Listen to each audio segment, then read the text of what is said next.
Welcome back to another episode of Practice Underwater. I'm your host, Matt Garino. We are back with our part two from Leah's interview. If you haven't listened to part one, please go back. Just to give you a refresher, if you have, Leah bought a practice from a very older that is 84 years old. Shout out to that guy for sticking through it. The practice is doing $300K a year. She is now 2 years later on track to do 800 this year. She brought on a hygienist. The old dentist was not doing any of his own hygiene. A couple older staff members, a couple new staff members. So Suzanne and Leah talked the last time about getting into some her vision for the office, and Suzanne pointed to some areas for growth. So this one, they're going to get much more tactical with the numbers and talk staff and maybe some new staff that is needed. So excited to get this in this one. I'm here with Alex. Alex, anything to add? Yeah, Matt, I think what really hits home on this episode is the need for systems and the need for infrastructure and the need for a repeatable way of doing things. Because what is really crazy about this scenario is that so much has been left up to chance in this office. Like, oh, did so-and-so schedule? Because I know she left last week without scheduling that crown. A lot of things have been committed to memory. So that means, leaky bucket as far as hygiene, leaky bucket as far as case acceptance and rescheduling and reappointing. So Suzanne does a great job of pointing out ways that there's some pretty low-hanging fruit type of systems that can be implemented. For sure. All right. Well, let's get into those pieces of low-hanging fruit. Here is part two of the interview with Leah and Suzanne. Okay, Leah, welcome back. I was excited to dig into the numbers because I know you said you were looking forward to an outsider's perspective. So tell me about what your team does in terms of appointing ahead. I'm curious to find out some of those details. We didn't talk about that last week. And so tell me a little bit about how and what they do with scheduling ahead. When I bought the practice, they didn't appoint anyone ahead. They just waited and sent a postcard out 6 months later. So I do have the hygiene, I don't know, actually haven't looked at the dental intelligence thing to see how successful we are at that. But I do have her, trying to appoint everybody. And I think some of it, they can be a little resistant initially. But now they're kind of they're getting more on there. Oh, sure, yeah, might as well. There are still some people who like getting that postcard. They just wait. But yeah, we're trying to appoint ahead. I try to have the front desk check, make sure if somebody's leaving from a restorative appointment that they have hygiene also, so we can kind of catch them after they're done with at least their treatment, for that part. So we're working on it. Okay. So last week we talked about the practice from the perspective of patient base. It's a smaller patient base. You took over a practice from an 84-year-old doctor, right? Remind us a little bit of the details. You doubled the practice. Mm-hmm. Yeah, so he was doing about 300,000. We ended at 600,000 last year. We're really on track to do more like 800 this year. Like for this month, we've already collected like 55,000. So we're definitely growing, and we're essentially working the same hours that he was working. We are doing a little bit more because we'll do an occasional Friday. I've been doing one Friday a month just to accommodate people who like to schedule on Fridays. But I don't mind doing that as long as I don't have to do it every Friday.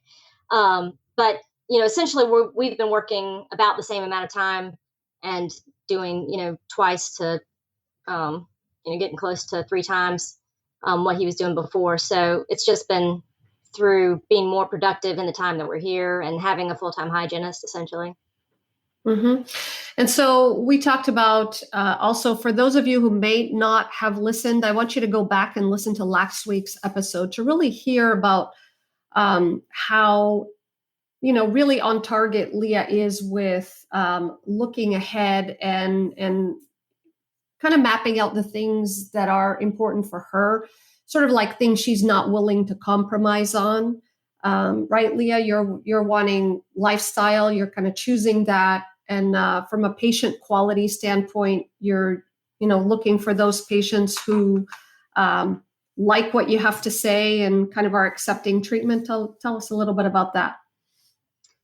Yeah, so we're kind of trying to focus on the relationship kind of aspect of it. And so we're not like a spa dentistry place where we're going to give you like a foot massage while you're getting your dental work done. But we do try to like know who people are, remember them, kind of have, since I'm the only dentist, that is one appeal of keeping it just one dentist too, is you lose a little bit of that when you add the associate. You're not seeing the same face, every time, which I think some people really appreciate. But we try to, make people feel like it's a good place, that place where people remember them. We would miss them if they didn't come, if they don't call us back. It's not like an anonymous big place where, they're going to talk to somebody different every time they call and that kind of thing. So that's kind of our motivation for the patients to pay, and be fee for service. Eventually, I'm probably going to go full fee for service and drop Delta Dental. And I just, you always lose some people, but I just feel like I can spend more time and do more quality dentistry. And I won't need as many patients to do it with if we do stay fee for service. Okay. And last week I asked you also about openings in hygiene, and you said you've got some openings in hygiene, right? That's, that's okay. So let's talk about the value of a patient for you, because as I look at dental intel, and, that's one of the things that you were interested in, kind of finding out what an outside person had to say about the practice.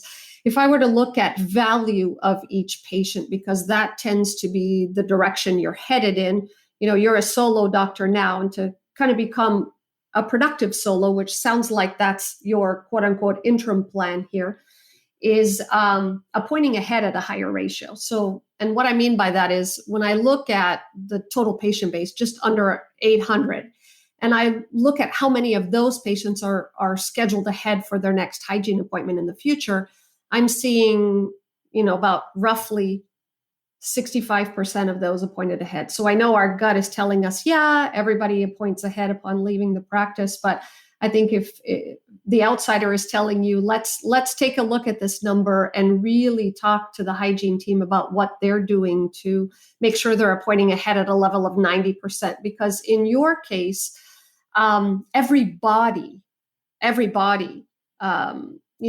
to be, there has to be a higher value to those. You can't afford to lose anybody, basically, right? But you'll also see the fruits of that in about 6 months. So it takes a little bit of time.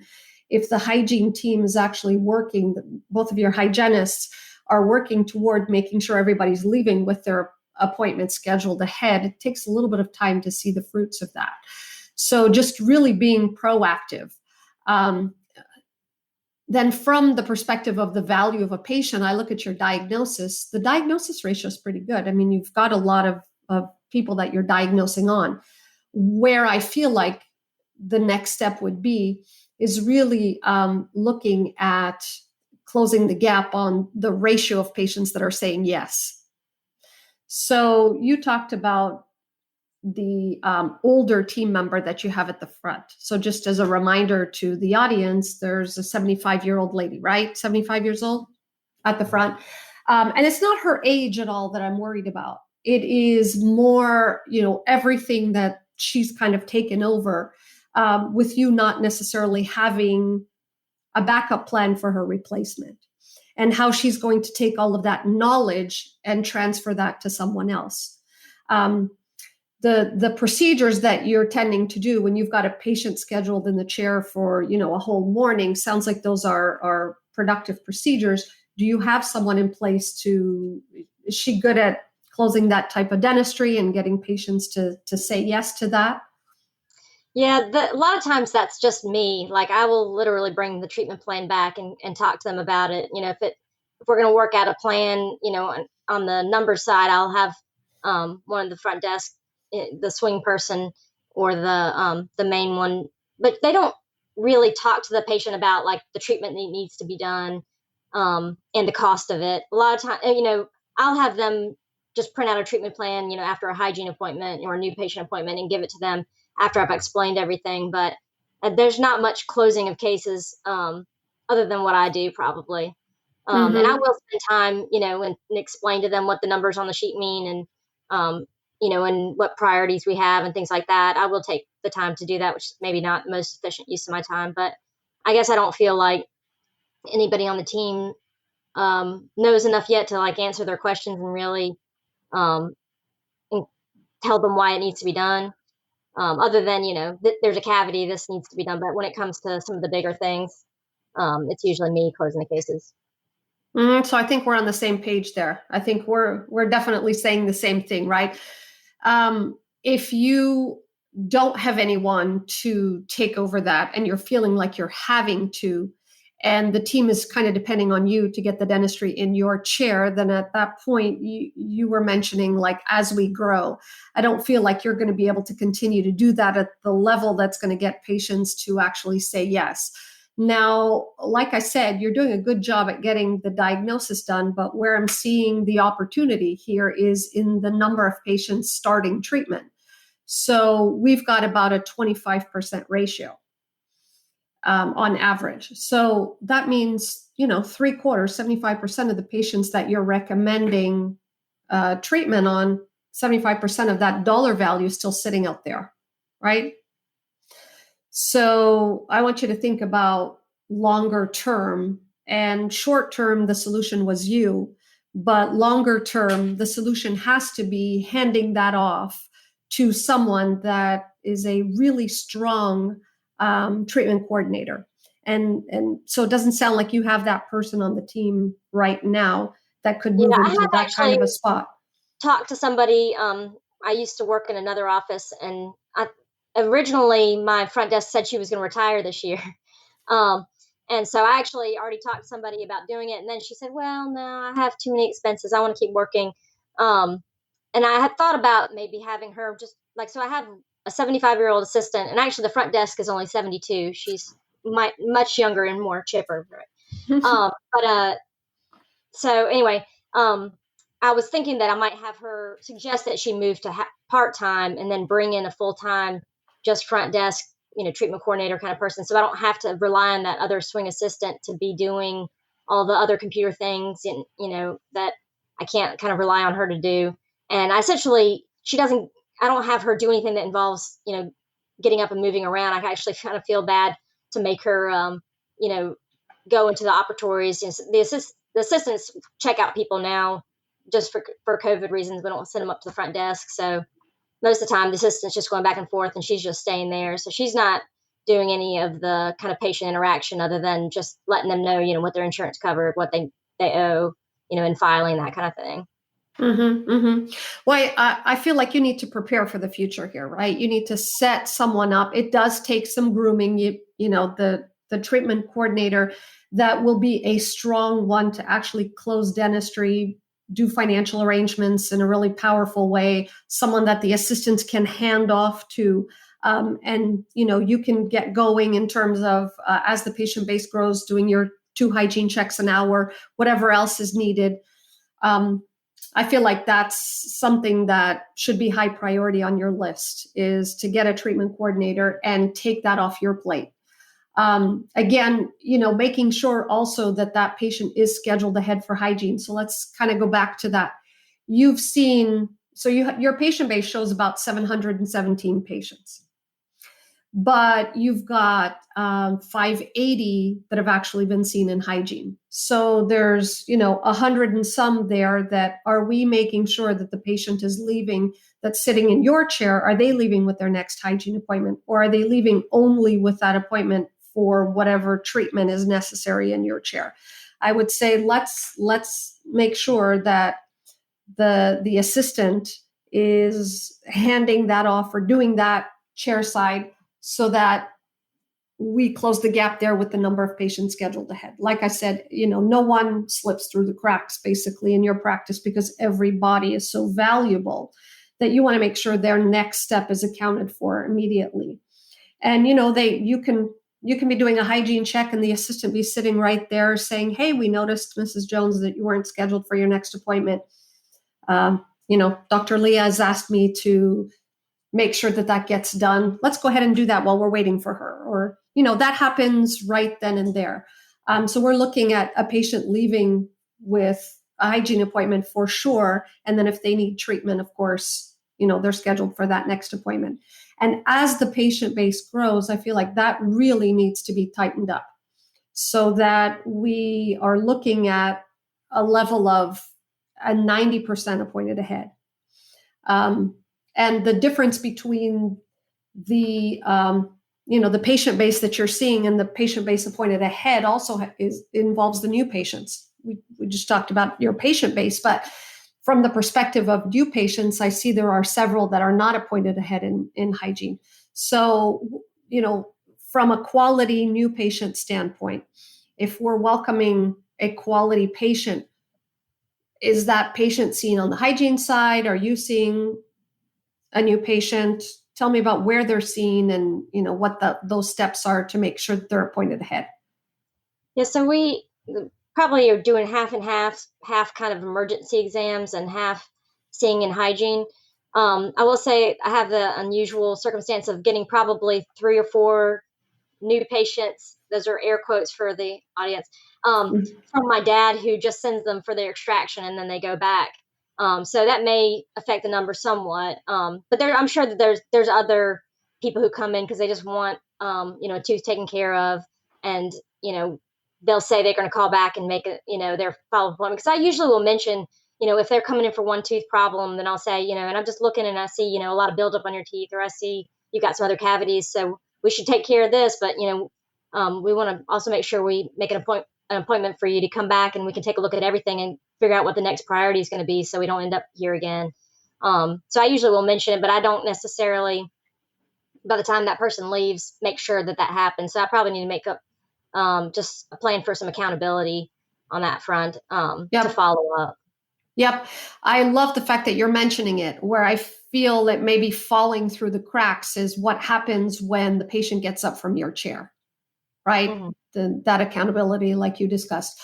So if I look on average, even if I took out 3 or 4 of the new patients that are related to, the extractions that are your dad's patients, I would say there is still an opportunity there, because it's an average of about little over 50% of the new patients that you're seeing that actually have a next appointment in the practice. So definitely tightening up that as well, especially if you're now going to market to new patients. Let's tighten up those systems so that when you've got these additional new bodies coming in, and those are quality patients, that you get the opportunity to see them again. That their next step is really accounted for, basically. Okay. Do you feel like your hygienists are helping you in the co-diagnosis area? Tell me a little bit about that. Yeah, I need to work on it a little bit. I have them take photos for patients, like for new patients for sure, but I haven't been really having them talk to the patients about what they're seeing there. Most of the time, they're just doing the records, and then they might mention if they see something broken, or a patient will tell them that something's bothering them, they'll tell them what they see, but they don't really set things up for me in a way that I know some offices do to make it a lot more efficient. I need to work on them taking some more intraoral photos ahead of time, because a lot of times I'll end up doing the exam and then I see multiple things that we need to talk about, and then I'll take some additional intraoral photos just to blow up on the screen.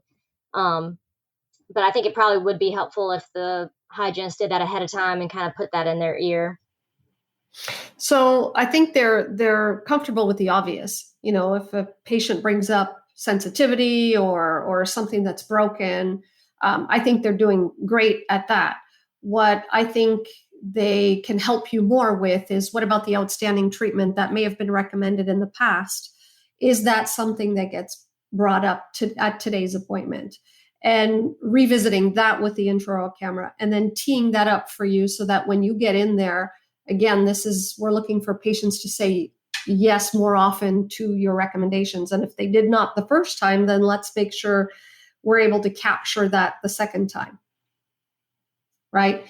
And if not, then here's another reason to build a lot of value for a treatment coordinator, is the follow-up part. So patient says, oh, let me think about this, walks out the door. Is there someone available to do that follow-up immediate before life gets in the way and the patient decides they're going to wait another 6 months. So with just one person at the front, and no one really, really looking at making sure that we've got, all of our ducks in a row with respect to anybody that hasn't said yes to treatment. So I think we definitely don't have any kind of accountability on that front. I'm usually the one to say, oh, whatever happened to so and so? They said they were going to call back next week, or so a lot of times it's just if we remember them, and remember that they were waiting, or we hadn't seen them in a while, that kind of thing. Definitely the little things fall through the cracks a lot. So I probably need to at least assign somebody to check on that. Mm-hmm.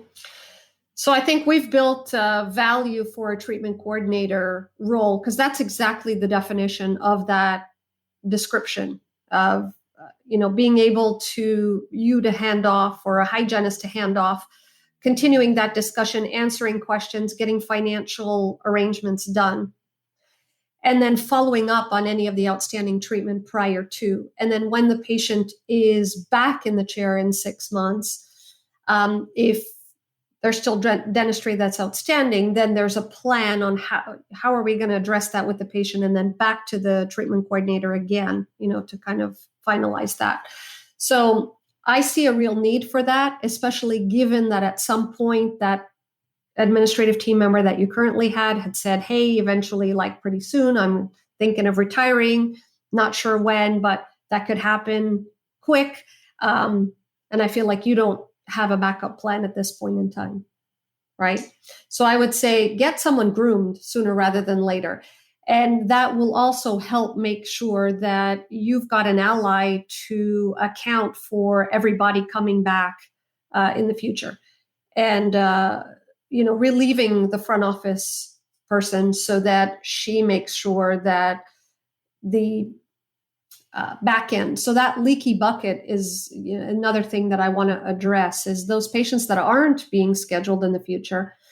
What you don't have is someone to probably go back in and make phone calls to reconnect with that patient, right? So tell me who's been assigned that, if anybody, at this point. Yeah, we essentially just occasionally run a report, and then I kind of assign somebody to do it. Like a lot of times the older assistant, if we don't have a very busy schedule, then I'll, have her look at that, and then have her think of other people she hasn't seen in a while. We don't have any kind of official, interval.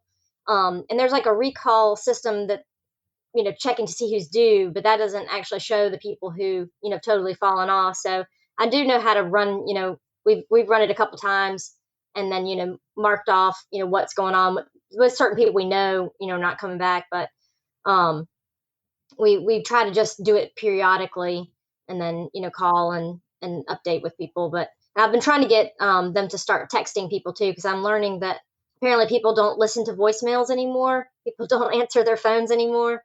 So if we don't get them by phone, or, a lot of people now, their voicemails are just full, starting to text, which we can do through Weave, and try to capture people that way, where they can do it, just whenever they have a minute to text back. We also have Local Med, which is an online scheduling thing. So trying to make it easy for people to make the appointments. It's most usually utilized at 2 a.m. People make an appointment, when their tooth hurts or whatever. We actually not very many of our existing patients use it, but we certainly try to make it easy for people to reappoint. Mm-hmm. So I would say you want to be intentional when it comes to that.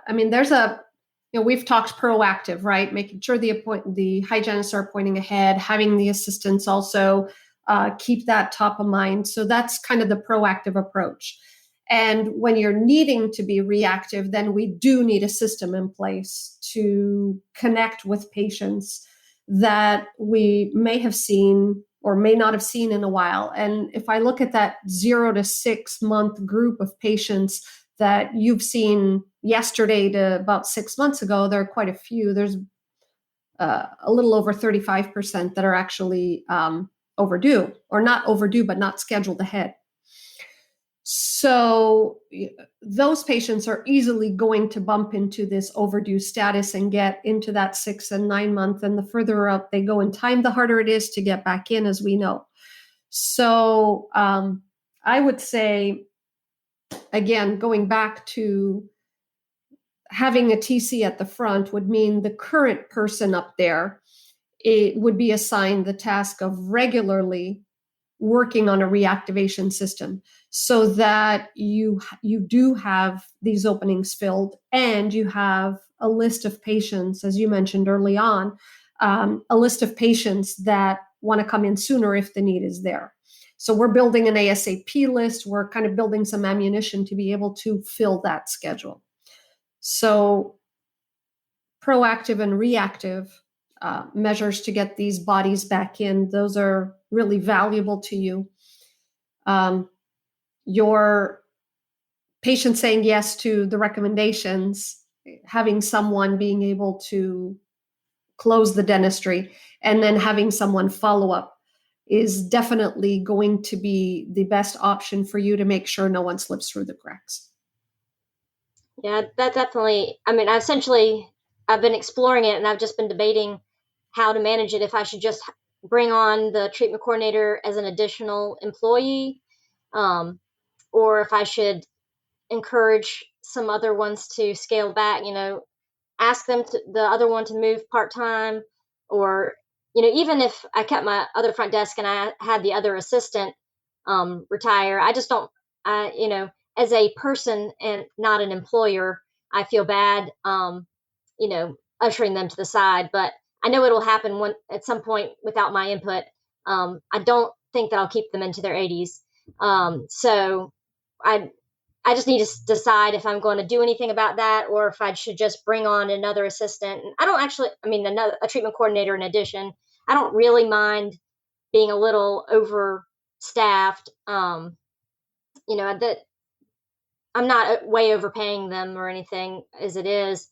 In fact, my one assistant, when I moved her to not doing as much chairside stuff, told me that I should lower her salary because she was being overpaid. I'm like, I think you're the first person to ever ask for less money. But I think she just wants to work. Like, she just wants to get out of the house. And, we're trying to kind of keep her busy doing stuff that's helpful in the time that she's there. But do you think that if I kept everything else the way it is, that it makes sense still financially to bring on a full-time treatment coordinator? I would say you need to be 2 at the front.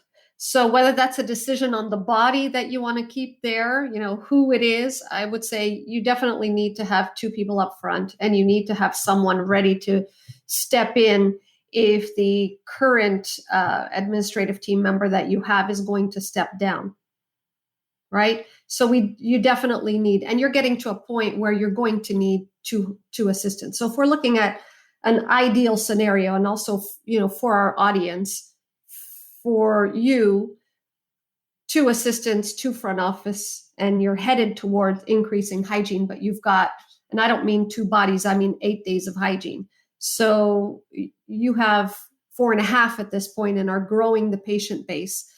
Eventually you're going to add more hygiene as well. And so if we're looking at that most ideal, I would say at this point in time, what is slipping through the cracks makes up for the return on investment for that team member that you're going to add there. I think will be well worth it.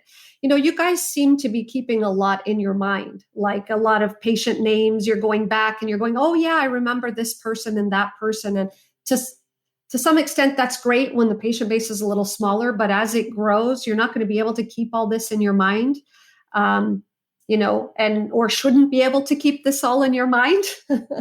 And so you want to implement systems that are foolproof, that anyone's going to be able to step into. The system is the system. The person is just going to change and kind of, make sure the person may be different, but they're going to step into systems that are already in place in the practice. So if you make that a given, then someone steps in and kind of takes over in that respect. Okay. So I would say the answer to your question is you need 2 up front. And the Okay. decision is yours in terms of, who it is. But look for a strong treatment coordinator that can really build value for the type of dentistry you do and get patients to say yes to it, and then believe in the follow-up systems that are necessary sooner rather than later, because patients will change their mind. Life gets in the way, and a few weeks from now, it's already lower on the priority list in terms of who's going to say yes to dentistry. So I would say they need time to be able to do that. And you need the body to come back sooner rather than later, because every one of those is precious. And if you're seeing them twice a year, then that recurring revenue is there. If that time span between the first appointment and second appointment, but in a 12-month time frame, if they're overdue, you're not recognizing that revenue for that patient twice in the year. Does that make sense? Yep. So if they have outstanding treatment, the ability to reconnect on that treatment is further down the line as well. Okay, so you're wanting to make sure that everybody's pretty current and stays on top of it, and that the team is being the gatekeepers to making sure that that happens. Yeah, I think that's probably the biggest need right now, is just something coordinating it all together. Mm-hmm. The infrastructure that you're putting in place is going to allow you to really continue to have that lifestyle, whether you decide to pivot down the road or not to, okay, am I going to move from a solo to a productive solo and then on to group? Or, are you just going to really continue to enhance that productive solo approach? Independent of that decision, are you going to turn right or are you going to turn left? I think at this point in time, putting in place that infrastructure is going to make sure that those patients stay with you and that you're seeing them regularly at the time they're due, instead of seeing them, every 9 or 10 months, basically, or once a year. Yeah. Well, I think that also a lot of the previous patient base kind of got into that habit because there wasn't, the previous dentist was only doing his own hygiene, and they weren't really trying that hard to get people on a 6-month. So some of them have gotten kind of, they don't feel like it needs to be every 6 months, but it's definitely, we've increased it from where it was. So we still have some work to do for sure. Yep. And again, keep in mind that the further out they go in time, the harder it is to get them back in, right? And so from that perspective, I'd spend a lot of time with the team really honing in on what that role is, splitting up those roles: patient care coordinator, treatment coordinator, and what each of those roles really entail, from what do you say when you're leaving messages on the phone to how do you get them back in the door? Yeah, I need to fine tune all that and kind of have a good script for everybody. Yep, absolutely.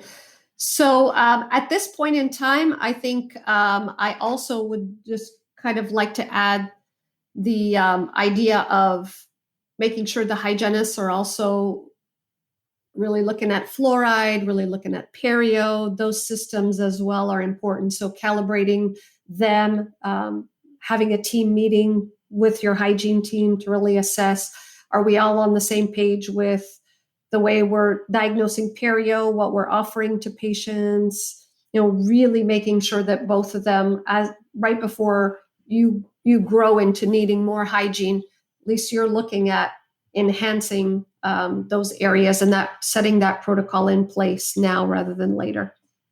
Yeah, we've just started encouraging people to do fluoride, and it's kind of been more on a as needed basis. Not really, we haven't really started suggesting it for everybody. It's more like if we see, you've got decay twice in a row, we need to start doing something about this.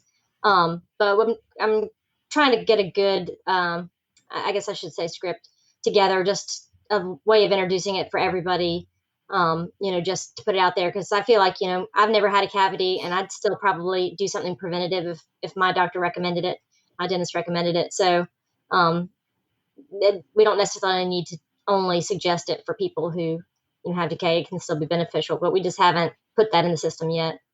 Well, you said key right there. You said if my dentist or doctor recommended it, right? And I think that's what has to come across. The script is the fact that that's your recommendation. Mm-hmm.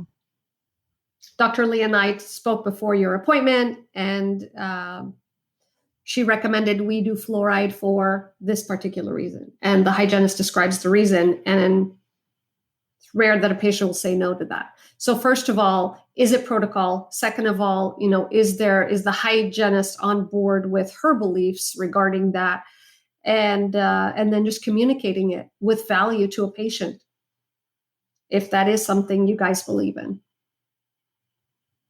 Yeah, so I need to put more of that in the staff's hands, because most of the time it's just me, mentioning it to the patient, and the hygienist hasn't brought it up at all. So it'll probably be more valuable to hear it twice too, and they've already thought about it.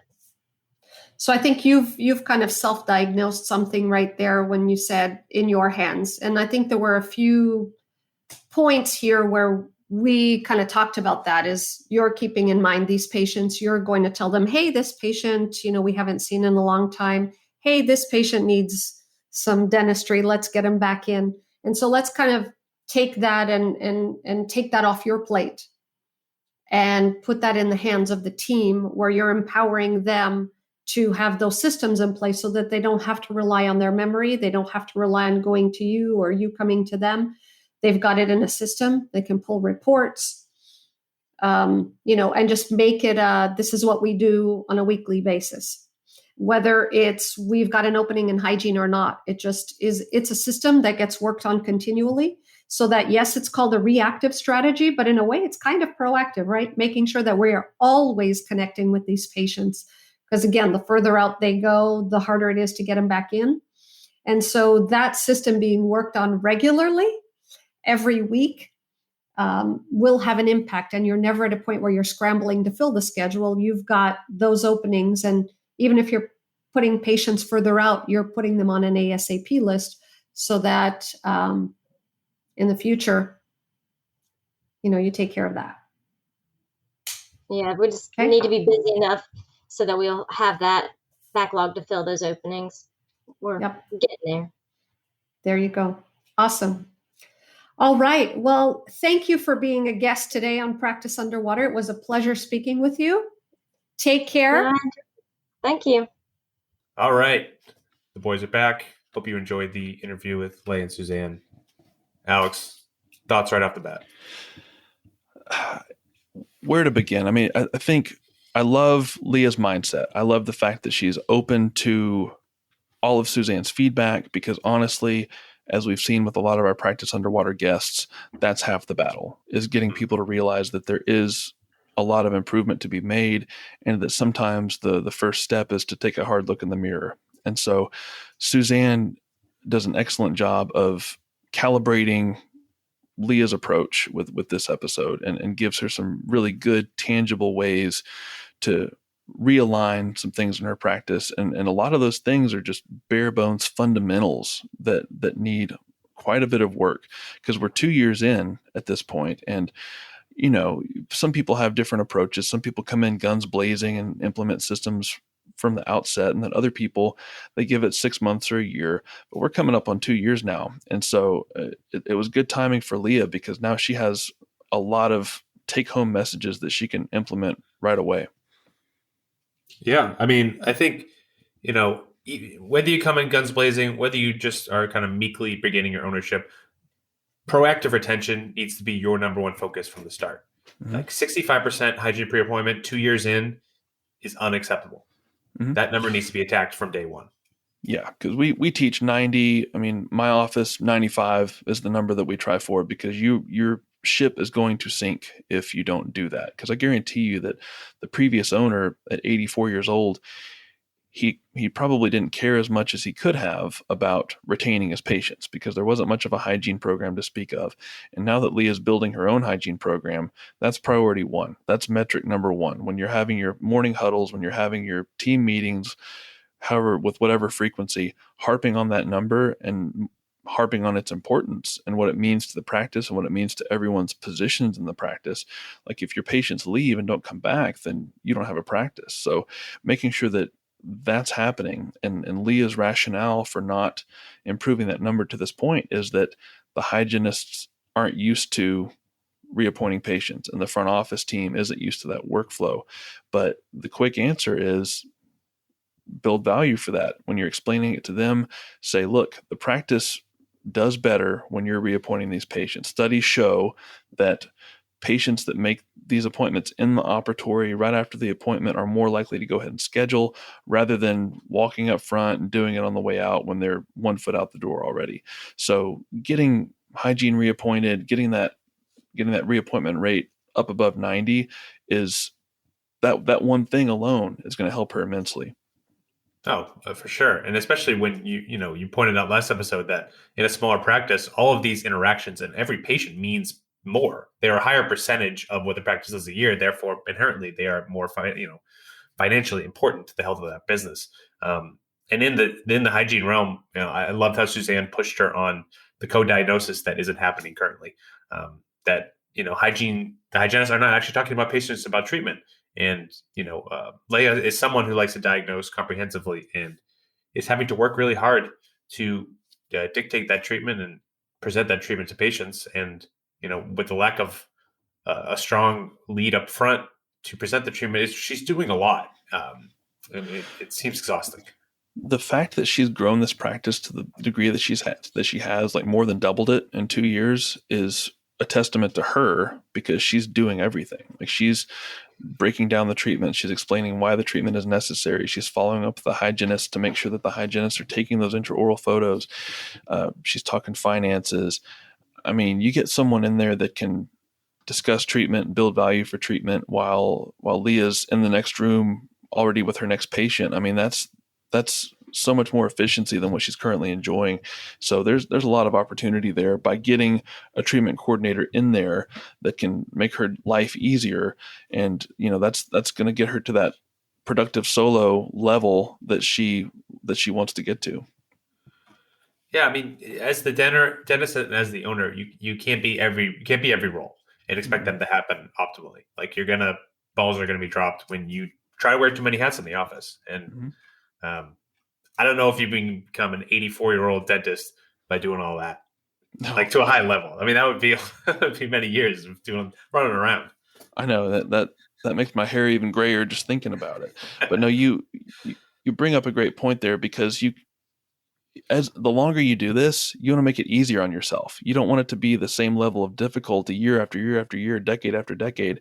And so you front load the process, and you train people, you build systems, you build ways of doing things.